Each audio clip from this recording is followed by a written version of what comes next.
Hello, and again, welcome to Bit Depth. I'm Santiago Ramones. Across from me is... Chris Prather. How do we know each other? Yeah. So yeah, we met together when we both attended school at the University of Central Oklahoma for our undergrads. So that's initially how we met. I think we had a couple classes together. Didn't we do that film scoring class? Yeah, film scoring. So we had film scoring with Patrick Conlon over there. I really liked that class. That was a great class. Yeah. Yeah. What do you do? So I'm a music composer. Currently, I'm studying music composition at Oklahoma City University, pursuing a master's degree. Sweet. We are very similar in that sense. So let's go all the way back. How did you first get started doing music? Yeah. So the first instrument I started learning how to play was guitar. Okay. When I was like 8 years old, I started taking a few lessons. And then eventually I stopped taking lessons, but I kept playing. And around like 6th grade, I decided I wanted to try joining bands so I could learn how to play drums as well. Because I really wanted to... Initially, I always wanted to be like a rock star and play all the different instruments and stuff. Yeah. So I joined band that way and did percussion so I could try to learn drums. And then eventually I started liking that music too and stuck with it. Yeah.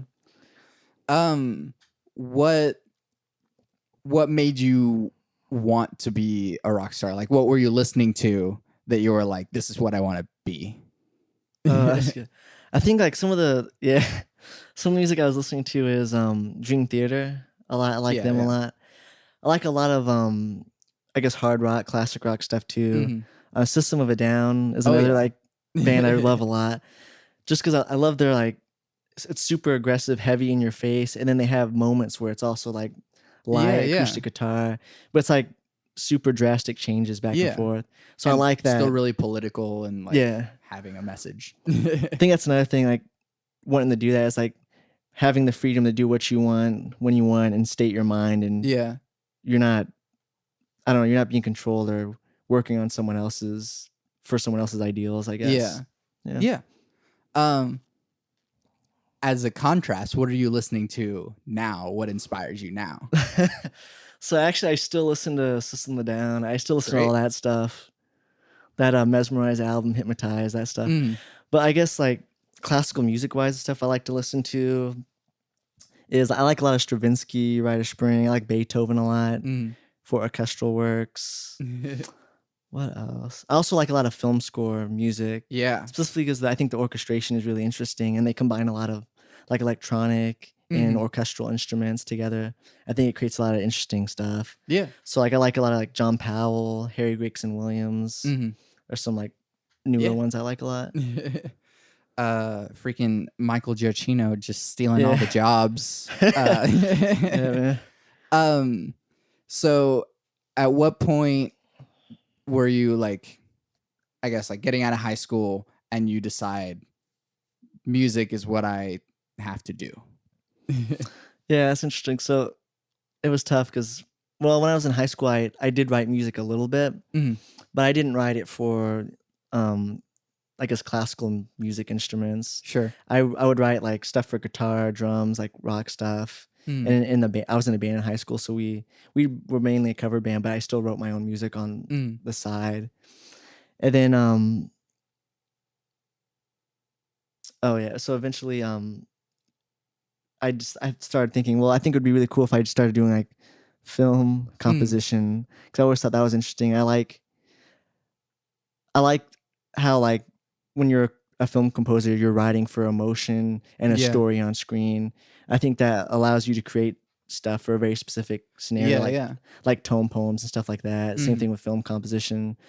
But I thought that would be cool to be a film composer. I thought that stuff's really cool. So when I got into college, I started writing my own stuff like in Logic. I illegally downloaded. Everyone does. Logic. And started just like writing. My version of Finale is not a real version of Finale, and I freaking hate Finale. So like, allegedly.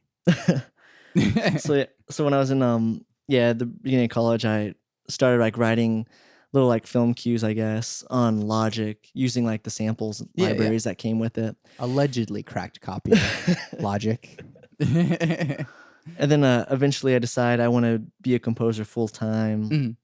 and start taking lessons during my undergrad with Mhm. Dr. Sam McGrill, Mhm. and then decided I want to do that full time. Yeah. Yeah. What were you majoring in your undergrad? Well, originally I was majoring in music education, Mhm. and then I decided I really didn't want to go that route, Mhm. and I wanted to do percussion performance, because the University of Central Oklahoma didn't offer a An undergrad undergrad in composition. composition. Yeah. It seems like we both Clearly hit that. both upset about this. So I did a minor instead, still Mhm. took private lessons, did a recital and everything, Mhm. and then used that stuff for a portfolio to do the master's in Yeah, exactly. composition. Um, Patrick actually had a kind of a philosophy about like Yeah. why there shouldn't be an undergrad composition, and I like somewhat agree with him. Like But in general for all colleges, or for yeah, just yeah, UCO, or like in general. Hmm. Um, and I see what he means is that like having a general musical understanding, um, on something like maybe it's your major instrument or maybe it's education or whatever, and then sort of expanding on that knowledge to be like, okay, well now I can compose music rather than like spending your whole time composing. Yeah. I see what the merit of that is. I don't necessarily disagree or agree with it, but yeah. That's interesting. I think that worked out well for me, because since I started doing actual composition lessons and stuff like halfway through my undergrad, I already had all like the theory and art skill stuff knocked out. Yeah. So I had that basic training in mind before, I guess, even though I still wrote music before that. That's interesting though, because you could, what about all the people that don't like study music in college though, and they create music like contemporary styles? You could, yeah. so you don't necessarily, I in mean, general, I guess you could say you don't need a degree at all. You could write music at any. well, yeah. I mean, Yeah, so- yeah. But yeah, okay, I see the point. Right. though. Do you use like, since we're talking about like academic foundational musical understanding, do you, now that you're kind of unleashed per se, do you still use like a lot of music theory, or do you just kind of freely write? Yeah, so I don't know, when I'm writing, I don't necessarily think theoretically about it. Sometimes I'll improvise on the piano, or I'll sketch ideas rhythmically, Yeah. and then eventually, sometimes depending on a certain circumstance, I might limit myself to a specific theoretical thing, or if I'm trying to come up with ideas, I might try specific things Yeah. to help with that. But then once I get in like the groove and I'm just writing and stuff's coming out easily, I'm not necessarily thinking theory. It's just the ideas are coming out and I'm writing them down. And then eventually I try to craft it and put it together. And I guess the theory and the oral skills and everything kind of helps with that. Yeah. Underneath, subconsciously, it's in the background. Yeah. And it helps. But it's not what I'm thinking about Right. as I'm doing it. Do you think it's necessary to have a theory understanding to be a quote unquote good composer? I don't know. That's arguable. Yeah. There's Danny Elfman. I mean, Yeah. his music's fantastic. One of the most well-known film composers, and he wasn't really trained that way. Yeah. So I don't know. I don't know. For me, it helps. I like having that knowledge. I guess it depends on the individual. Yeah. And what they're writing, if they need it or not. So what are you working on now? So right now I'm just recently finished up a movement to a symphony I've been working on, and got that finished and orchestrated.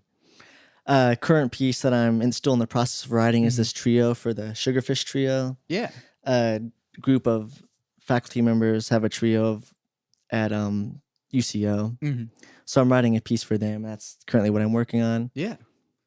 Well, I mean, you like, and then you have an album, right?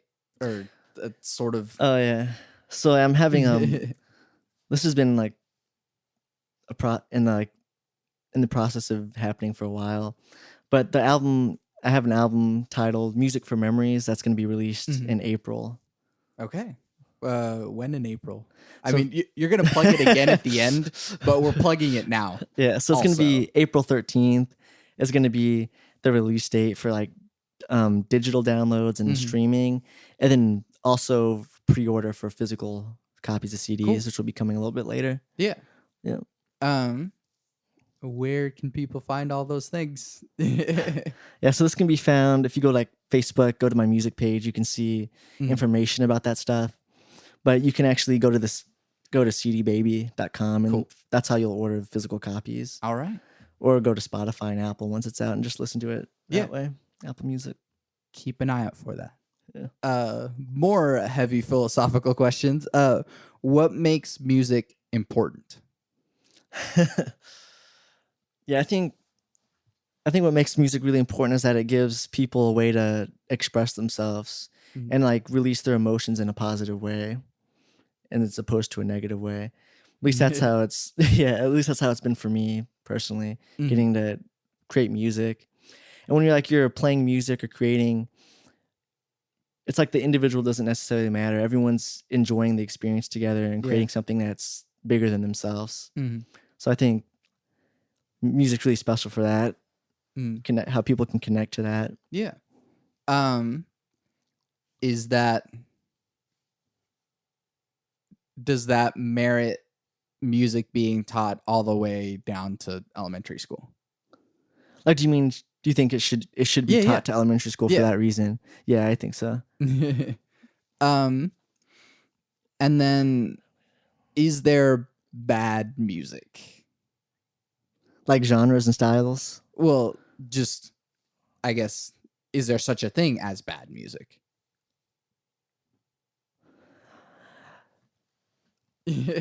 That's good. That's a good question. I think when music doesn't seem genuine, Hmm. then to me it's I don't necessarily like listening to it. I Yeah. feel like a lot of contemporary like pop music is like that. Not all of it though.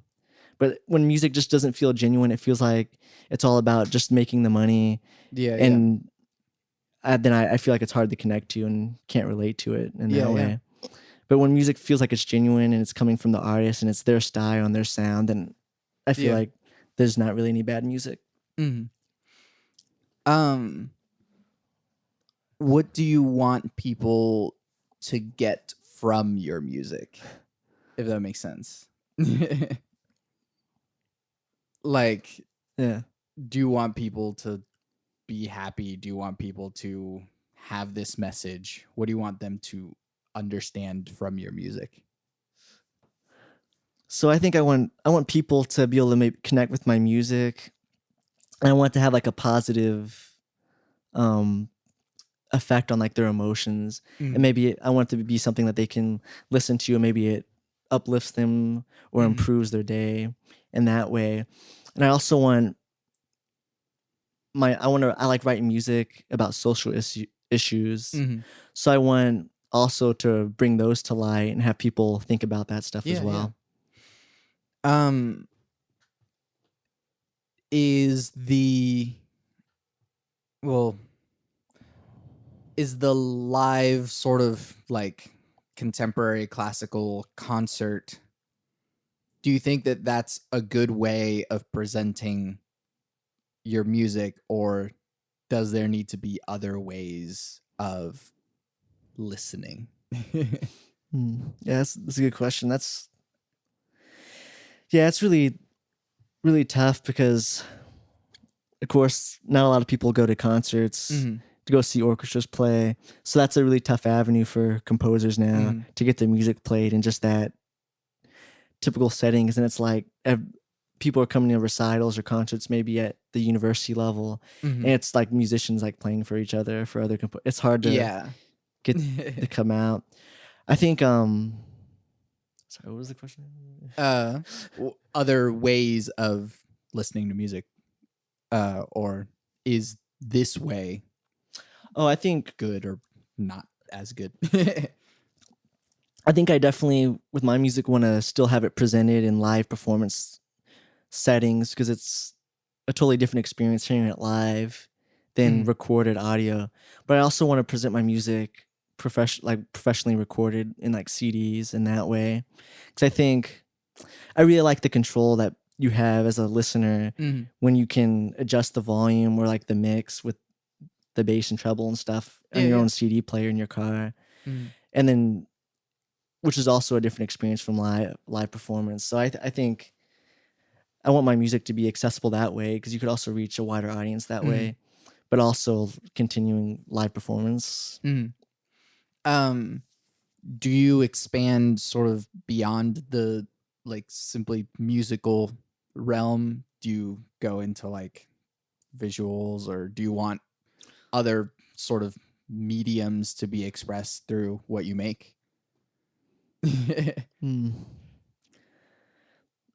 Yeah, I think I do want to. One avenue of composition I want to go down is doing film scoring. So at some point, I guess combining my music with visual in that way is something I'd want to do. I also like collaborating with different areas in the arts. I recently did a collaboration with the OCU dance department. Oh yeah, that Project 21 was a part of. that's cool. So they choreographed choreography. They choreographed choreography to the music that we wrote, and then so combining music with dance, I think, and combining music with other art forms, I think, is a good way to get more audiences drawn to it, because it's doing more than just only listening to music or only doing this. How is performance for you different than making music? Yeah, I find myself, as I continue to play since being a composer, not really liking it as much as composition, because I like to create music and improvise and make things up on the spot. I don't really like being restricted necessarily to a specific thing. I do enjoy playing like new compositions by living composers or composers I know and stuff, because I think that's fun to see what they're coming up with. But I don't necessarily like playing all the canonic stuff, old music, that music. Right, yeah. Do you still like performing? I do like performing though. I find it fun. I think it just depends also on the music choices specifically that we're playing, because I can think of like a select few pieces that I've played that I really enjoyed. Yeah. The process of like David Maslanka playing his music, Michael Colgrass, composers like that. And then there's also a lot of pieces that you play that's like filling some time, I guess. Yeah, exactly. Is this is kind of a weird thing that like when I was kind of picking composition and like sort of evaluating, basically I was asked like, what's your main instrument? And I was like, I'm a composer. Like is composition a primary thing, like being a percussionist or being a singer? Yeah, I would definitely consider it like its own field, because there's so many different skill sets too like a composer needs to have in order to be successful and promote their music, because it's not just writing the music. That's such a small portion of it. Yeah. Another big portion of it is like the revisions, editing, engraving music, if you do that yourself. Yeah. And then connecting with people, networking, getting players to perform your music, promoting yourself. There's a lot of stuff that you have to do. And you're essentially not a composer at that point, you're a producer. And a lot of that stuff you learn on the spot, maybe yourself through experiences. And so there's a lot to it. How does technology take part in your composition process? So I guess it's different for the different stuff I'm working on, but sometimes I'll maybe open Logic and I'll just improvise, record ideas that way, or I'll have like a piano or something set up, and that's how I'll initially start writing, and I'll improvise, come up with ideas to start building a piece off of. And then before necessarily going into finale, this is more recent since going to OCU. It's a new method that Dr. Knight teaches all the students that we do. So we'll sketch ideas on paper, just rhythmic sketches. No matter what it is, just getting all your ideas out as fast as possible. And then you start taking those ideas and crafting an architect design, which is just like a layout from measure one to the end on a piece of paper of what the whole piece is going to look like, kind of like an outline, a paper outline. And then from there, that's when I'll start inputting all that stuff into Finale and then revising it and getting it to what the finished product is. Yeah. That's, what's I guess a hurdle that you keep coming across as you're trying to make music that you wish was somehow better? Like in relation to technology, or could it be just anything? Or Anything. I think one of the toughest hurdles and most frustrating ones is like the lack of performance of new music. I think is really, especially with like the major orchestras in the around like the world in the US. They play all the same canonic stuff. And I don't know. I think it needs a shift to more, at least a 50-50 kind of thing where new composers' music is thrown in with that stuff. Exactly. I feel like a lot of the times new music is treated as like an afterthought on the side, and the orchestras will have will set aside a specific moment where they're going to have feature new music. And then after that, they go back to all the canonic stuff again. And it's not really, in my opinion, treated with the respect it deserves. Of this is new music. We should want to hear that stuff more. Yeah, exactly. So that's, I think, one of the most frustrating things to come across. But even with that, there's a lot of great opportunities, I guess, out there for new music.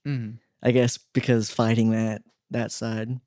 That's specifically why I really like the thing we're doing with Opera on Tap. Is because they specifically have this set up to promote local composers and writing new opera music. So there needs to be more like programs or festivals and things like that. No, and I really like that because I was actually just talking to someone like before I came here about like, Beethoven 9 is great, but we've heard it a lot already. How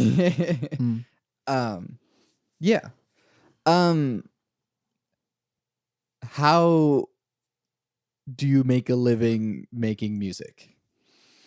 This is both like just general question, but also like I'm poor. I don't know how to make a living off of music. Like. So I'm not fully making money totally off of just composing because I'm in school and everything. So that's going to be a shift I'm going to take once I graduate. In a year to trying to do that. But I mean, all the work I do now and that I have in order to help to pay my rent and everything is all through music jobs. So I think I like perform. I have a church gig every week. I teach at El Sistema, this after music program for like kids from like 5th grade up through high school. And then I also compose music and take commissions like freelance on the side. So I think the best way to do is like a combination of money coming in from different avenues in order to make enough to sustain yourself. Real quick. Can't tell if like this is sinking or not, but I'm gonna like put it a little bit higher. It's gonna get water.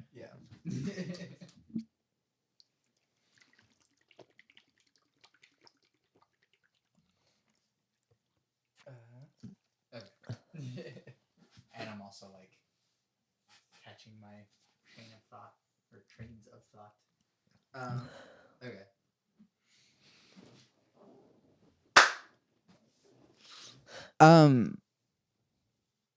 What's your favorite film score? Just good simple question.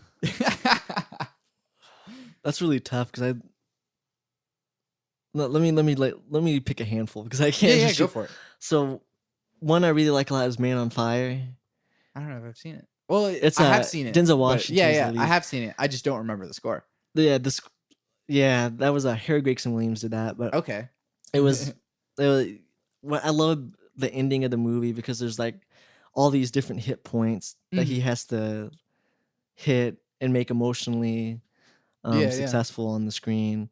From when Denzel Washington realizes that the girl's still alive, Mm-hmm.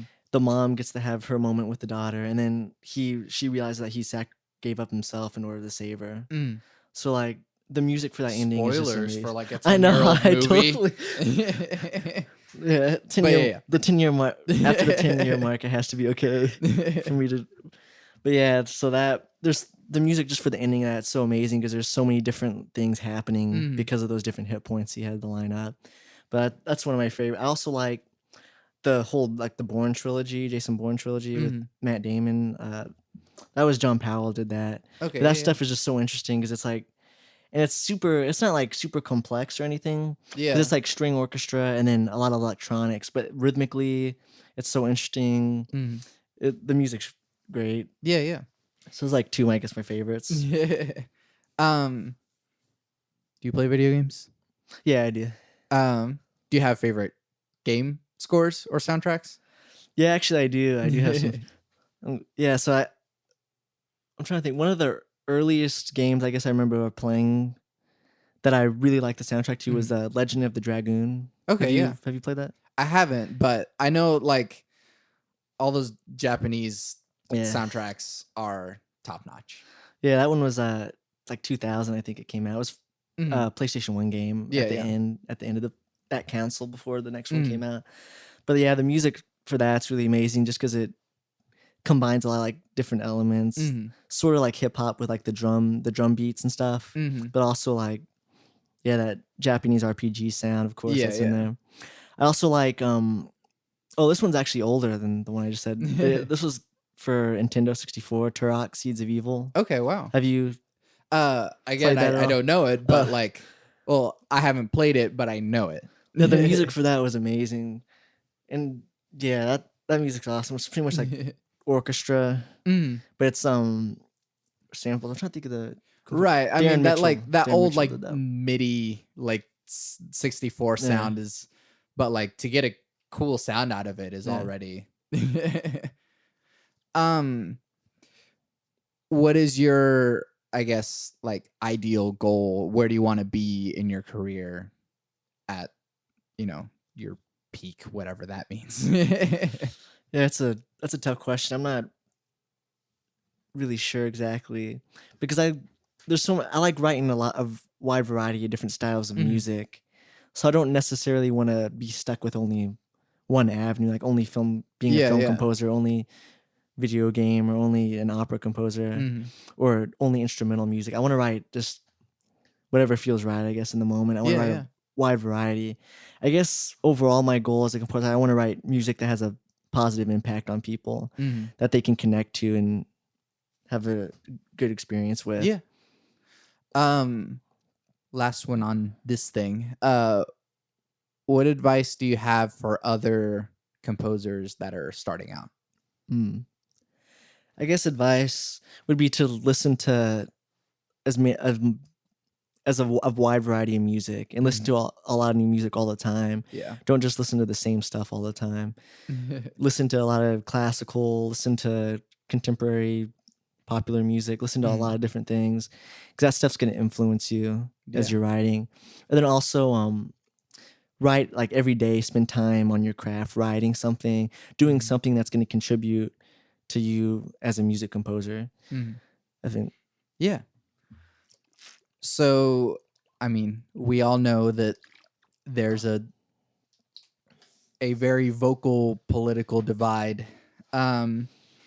So how do we reduce the division that has permeated our culture? Yeah, that's a really tough issue. I think one of the biggest issues is that people get different political parties. They get so caught up in the other political party doing something that they don't like or don't agree with, and pointing blame instead of thinking of solutions. Both sides are always constantly pointing blame back and forth.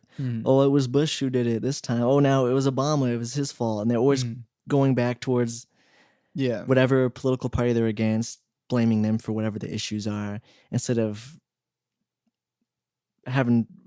focusing on solving the issue. That's why Yeah. I feel like one of the biggest problems also with Divide, Mm-hmm. because people are so caught up in just arguing and Mm-hmm. pointing blame. So I think the solution to that is not doing that, not being able to objectively look at a circumstance. People should take in information from multiple news sources and develop their own opinion about something, and then having productive conversations with people about it. It shouldn't be super angry conversations, pointing blame. It should be Right. having logical discussions about politics. Mm-hmm. So I had another thought about, I think another issue is that people also are hesitant to pay attention to issues that pay attention to like the things that people do that are wrong, I guess. I'm trying to I should give a more specific example. A lot of like racism is a good example of this. There's a lot of instances where of racism that take place, and a lot of times it's not acknowledged. So I feel like that's similar also with politics, in that they're not acknowledging the issues that are happening or the oppression that different groups of people are feeling, and they write it off as not being important or them being incorrect about it, instead of trying to understand. I guess that just goes back to that what I said, understanding. Trying to understand the issues instead of pointing blame. Well, and that actually goes into the question I was I'm about to ask, which is like, you just wrote a short opera about police brutality. I mean, care to elaborate a little bit on that? So yeah, this is something I've wanted to do for a while, and so about a year ago, I started thinking of that idea. I wanted to write another opera about police brutality specifically, and text is a big weakness for me. I'm terrible at like writing words. So I have a amazing librettist I work with named Olivia Wells that I work with, and she writes all the text for the operas we've worked on. So yeah, that's something I really want to, because I feel like a lot of times in the news, the victims are always vilified as a way to defend the cops' actions. And it's frustrating because people are so reluctant to admit that a cop did something bad in their circumstance. And I think people need to, again, objectively look at that circumstance and take what the story seriously of what took place, instead of writing it off as, oh, it was a criminal that deserved to die. The cop was just doing his job. Right. So, sorry. No, go ahead. So yeah, while working on this, Olivia and I wanted to show an African American family and how they deal with a circumstance of police brutality, and then we're also showing police officers their perspective on the incident taking place. So it was really important to us that we got perspectives from people of color. So it wasn't like we're trying to speak on an issue we don't necessarily face. Right. And I don't mean that to say like that white people aren't affected by police brutality. They are, but there's a higher percentage of African Americans that are affected by that, and minorities that are affected by it. So we wanted to show that aspect of it. So we wanted to make sure that we interviewed people of color to get their perspective on the issue, and also interviewed police officers. So that would help shape the text as it was coming along, and then also help influence me as I'm writing the music. Yeah. There's a movie that came out recently. I think it was last year. Called Blind Spotting. I don't know if you've heard of it. No, I haven't heard it. More so for you and listeners, you should watch Blind Spotting because it's very close to that topic. But it's also about like race relations and gentrification and police brutality. So like it really wraps that in a very intense but also like really down to earth film. Plus it also has Daveed Diggs and Rafael Casal, which are like two of my favorite rappers. So aside from, you know, the political stuff, what, well, not even aside from, but what are you optimistic about in our future? Because it seems like we have this growing sense of dread about what the future looks like, especially for like millennials and younger. So what are you optimistic about for our future? For our society as a whole. Yeah. That's really hard to be optimistic right now with like climate change and everything looming over us. Yeah. I don't know. I'm optimistic about music in general, I think. Is that always just, that's something I always just express myself through and continually pursue, and that I find positivity in that. I think people creating and doing things together like that, I think is positive. Yeah. On that, what do you think are avenues of exploring music and creating music and interacting with a community that you feel haven't been accessed as much, or do you think that could be new frontiers for us in music? Yeah,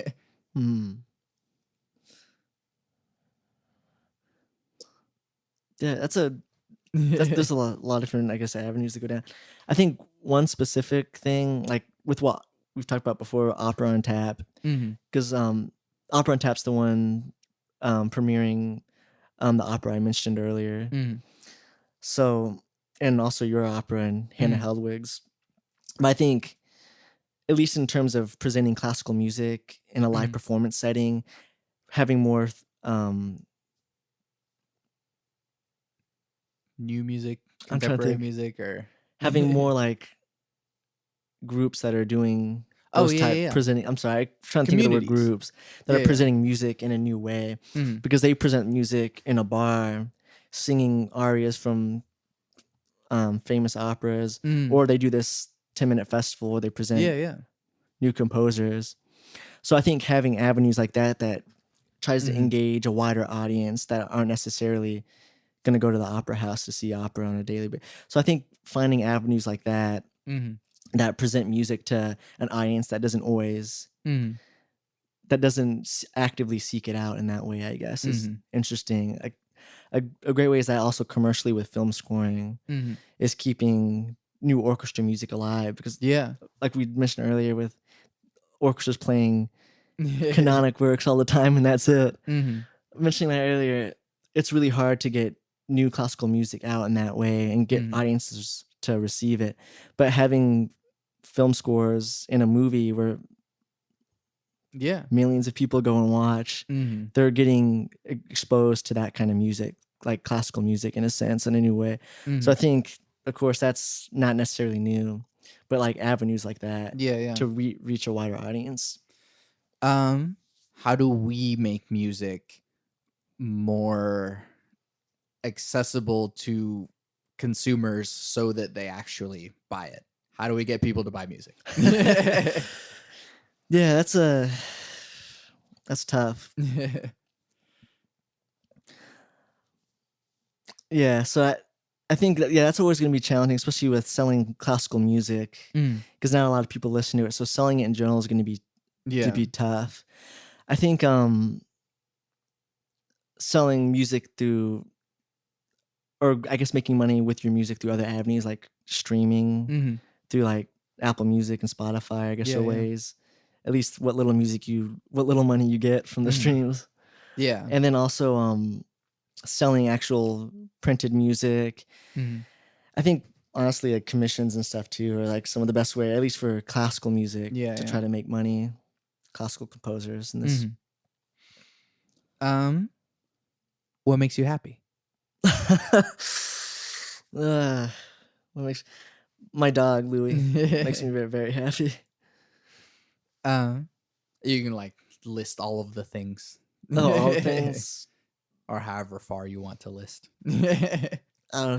Spending time with my close friends makes me happy. My dogs, getting the right music. Yeah, that makes me really happy. I'm getting to be in a situation where I get to study music and get to create music That makes me really happy too. Sweet. Yeah. What advice do you have for people in general? People in general. And I acknowledge that these are very difficult, but yeah. I think in general, I think people should try to do, because I feel like one of the biggest problems right now in our country in general is like everyone's very selfish. Mm. Yeah, they're very selfish, and it's tough because everyone's looking out for their own best interests, and we live in a really tough world where we have to do that.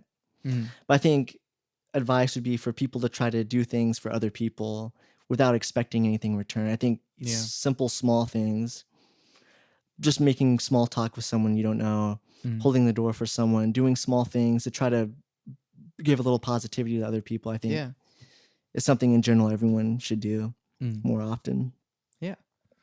Last question, the hardest question I will ask: cake or pie?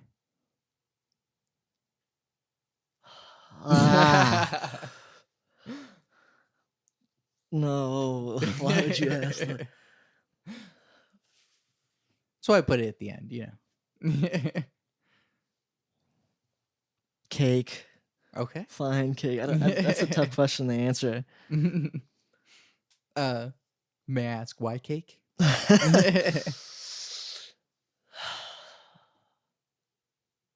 I think I would get tired of pie after a while. But I guess it depends too. Are we limited to one type of pie or just all pies in general and all types of cake in general? Yeah. I mean, it's not like I'm saying you can't have one or like you can't have the other if you choose one. I'm just saying, like, which do you prefer? Oh, which one do I prefer? Yeah.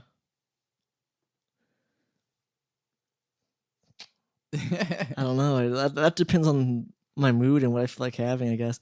That's but fair. If you had to choose between only one and the other one's now not going to exist anymore, is that? I mean, you can take it that way if you want. I'd probably have to. It would also depend on either all pies or all cakes. If it was all pies and all types of cake, I would have to choose pie. Okay. I think there's a wider variety of tastes there to have than there is with cake. Yeah. Because you have like apple, cherry, and then you also have like the coconut cream pie and stuff like that. But if you had to choose like specifically one type of pie or one type of cake, I'd probably go with the cake.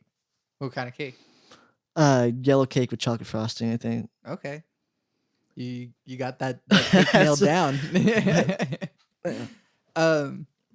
Chris, thank you for doing this with me. Yeah, well, thanks for having me on. It was fun. Plug your stuff. Yeah, so I can talk more in depth about the CD that I mentioned earlier. So do it. I'm releasing the CD in April 13th for pre-order for physical copies, and then it'll be available for streaming then and digital download on April 13th, like I said. But the title of the album is Music for Memories. So a lot of the music on the album is inspired by other people's memories and stories, and also some of my own. Some of the two big issues that I talk about on the album are sexual harassment in relation to how women are affected by it, and then sexual assault. And that's why I wanted to release the album in April specifically, because Sexual Assault Awareness Month. Oh, okay. And then also I'm donating all the proceeds from the CD to End Rape on Campus. Okay. And that specifically ties in because of the piece Two Bicycles I wrote that's on the album. And that piece was originally inspired by the closing statement the Stanford rape victim read to her rapist during the trial. And that was a huge thing a couple of years back, that case and everything that came out. So that's an issue that's really important to me, that it kind of makes up the heart of what the album's all about. Yeah. Find it, buy it. Where can we find it? Oh yeah, okay. So you can find it on CD Baby for the physical copies for download. You can find it. It'll be streamed on Apple Music, Spotify, and then you can also just go to Facebook to my music page, Chris Prather Music, and you'll find more information on the CD if you forget it or whatever. Yeah. Anything else where can we find you elsewhere? All of the social medias. Oh yeah, you can find my music on also YouTube, some video performances, SoundCloud as well.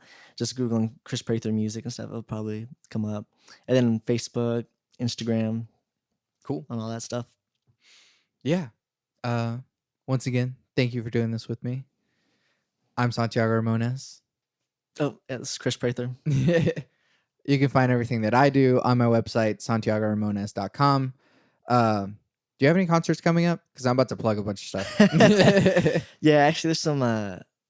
This goes up there's actually next Thursday. There's actually a concert next Thursday. Okay. You mentioned, well, so like on the 28th. Today. Yeah, so today, I guess, since this was, that's going to be a Project 21 concert. And cool. the theme of that is actually Ides of March. Okay. Well. And the way we do that at Project 21, we have something new we're doing this year.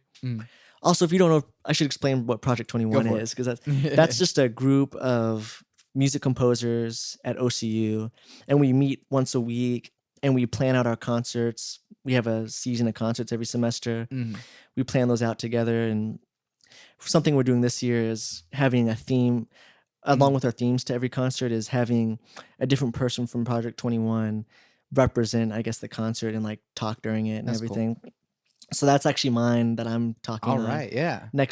Today. Today. Yeah. And the future Ides of March. So the music's like kind of foreboding and ominous stuff. Cool. A lot of am I thinking of Hamlet? Is that Hamlet? It's Julius Caesar. Julius Caesar. Dang it. I knew it was Shakespeare. Still, yeah, Shakespeare.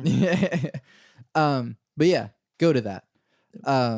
But yeah, you can find all the stuff that I do on my website, santiagoramones.com.